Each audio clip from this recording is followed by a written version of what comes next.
European refugees fled to Egypt, 1944. When the Germans and their allies invaded southeastern Europe, a large number of civilians, over 40,000, escaped from their homelands. Many fled all the way across the Mediterranean, hopping from island to island in search of shelter and safety.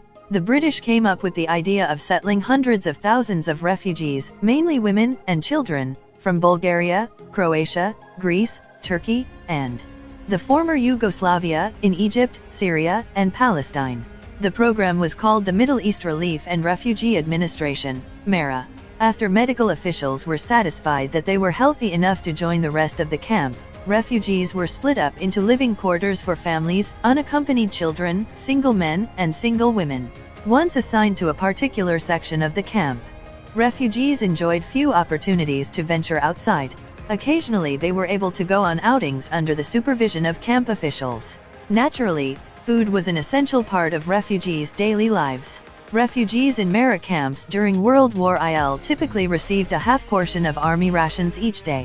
Officials acknowledged that when possible, rations should be supplemented with foods that reflected refugees' national customs and religious practices.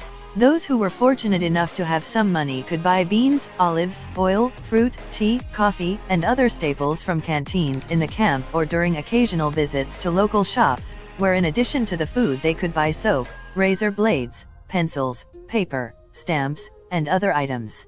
Camps that weren't pressed for space were able to provide room for refugees to prepare meals. In Aleppo, for example, a room was reserved in the camp for women to gather and make macaroni with flour that they received from camp officials. Some camps even had opportunities for refugees to receive vocational training.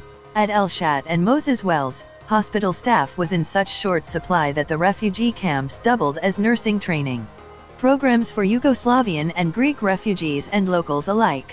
More than 30,000 people lived in the El Shat camp for a total of 18 months. During their time in the camp, there were 300 marriages. Additionally, 650 children were born. They returned home at the beginning of 1946 when the war was over and a more stable political situation in Europe was established. If you like this video, make sure you subscribe to my channel.